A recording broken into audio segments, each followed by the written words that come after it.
श्रोते हो नमस्ते. आपल्या सर्वांना शुभ दिवस. श्रोते हो, सफल आयुष्यासाठी आणि आनंदी आयुष्यासाठी काही नियम आहेत. आपल्यापेक्षा आपली समस्या ही कधीच मोठी नसते. म्हणून पदवीधर झाल्यानंतर लग्न होईपर्यंत एक काम मिळवलं तर त्यावरती 3-4 व्यक्ती सहज जगू शकतील. एवढं उत्पन्न मिळालं तर तुम्ही समाधानपूर्वक काम करत राहा, काम शिका आणि रिझल्ट देत राहा. अनेक ठिकाणी दरवर्षी थोडा तरी पगार वाढत असतो. 3 वर्षे पगारवाढ झाली नाही तर तुम्ही व्यवस्थापनाशी बोला अथवा दुसरी संधी शोधा. याला कोणी आक्षेप घेत नसते.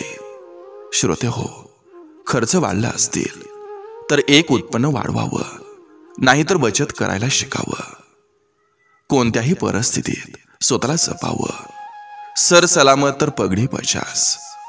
श्रोते हो, आपलं छंद हे आपल्याला जीवनाचं महत्त्व आणि गंमत दाखवून देत असतात.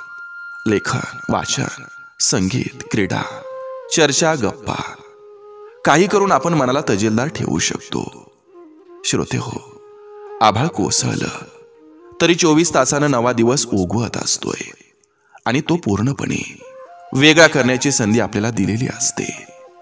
जीवन सुंदर आहे, काहीतरी भन्नाट करा, कारण हा जन्म पुन्हा नसतोय. नक्की विचार करा. चला, आजही आपल्यासाठी सुंदर विचारांची ही शिदोरी, ही मालिका अशीच पुढे घेऊन आलोय. चला, करूया सुरुवात सुंदर विचारांना, सुंदर सुविचारांना.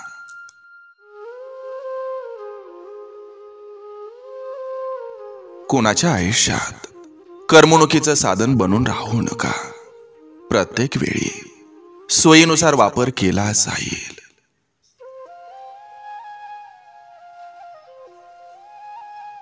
ज्याला शब्दांचा अर्थ कळत नाही तो फक्त शब्दांचा बाजार करू शकतो. आयुष्यात नवं मिळालं की जुन्याला फेकून दिलं जातं, पण अचानकपणे नव्यानं दगा दिला की जुन्याची किंमत कळत असते. मग ती वस्तू असो किंवा एखादी व्यक्ती असो.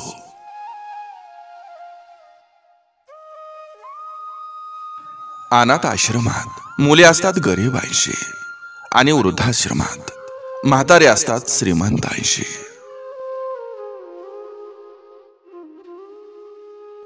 अपमान झाला तर कधी खचून जाऊ नका, कारण अपमानच जिंकण्याचं बळ देतो. आणि दुर्दैवानं हारला तर कधी घाबरू नका, कारण हारणाऱ्याचा सल्ला, जिंकणाऱ्याचा अनुभव आणि स्वतःची बुद्धी माणसाला कधीच अयशस्वी होऊ देत नाही. आयुष्यात सक्सेसफुल व्हायचं असेल तर पाहुण्यांच्या आणि भावकीच्या लांबच राहा. ताणलं की तुटतं, म्हणून आपल्या बाजूनं आधी सोडून द्यायचं.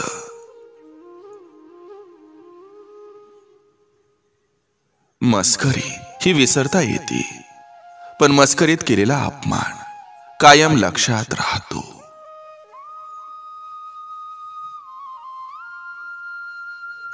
जगात आपले आपले म्हणून गैरफायदा घेणारे जास्त झालेत.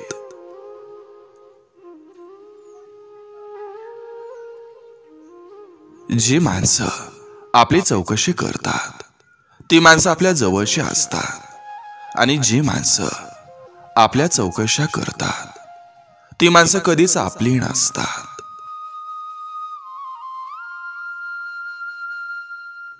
आयुष्यात जरा कमीपणा घेतला तर आयुष्य तुम्हाला खूप काही देऊन जातं. या जगात त्याच माणसाला किंमत आहे ज्याच्याकडे पैसा आहे. खोट्यांच्या बैठकीत आपण खरं बोलून फसतो, कारण ती टोळी गद्दारांशी असते, जिथं आपण मैत्री करून फसतो. आयुष्यात परिस्थितीला लागलेली नजर ही कष्टानं काढावी लागते.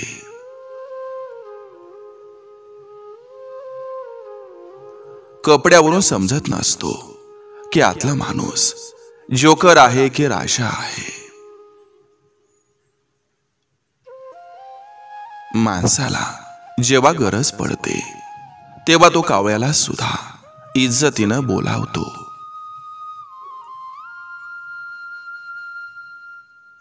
कर्म हे चांगलं करत जा, कारण नुसतं देवळात पूजा करून देव प्रसन्न होत नसतो.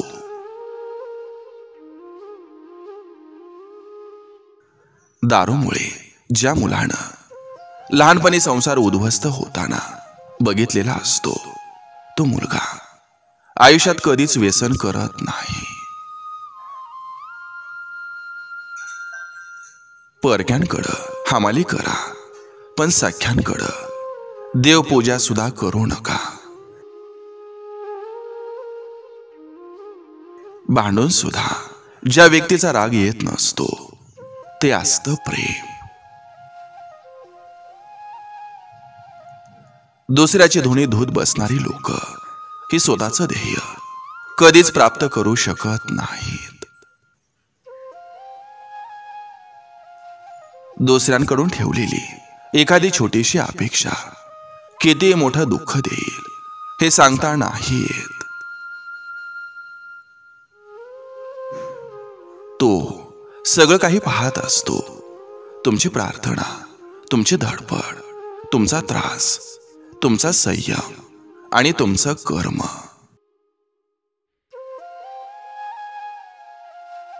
कधी कधी मन उदास होतं.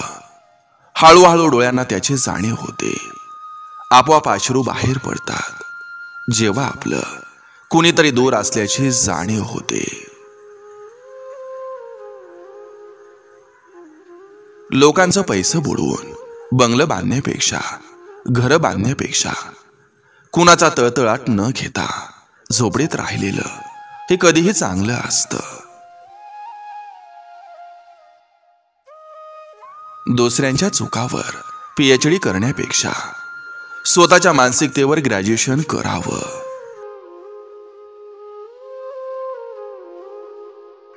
कल्पना आणि वास्तव यात बरंच अंतर असतं. कल्पनेत काही पण लिहिता येतं, मात्र वास्तवातच जगावं लागतं.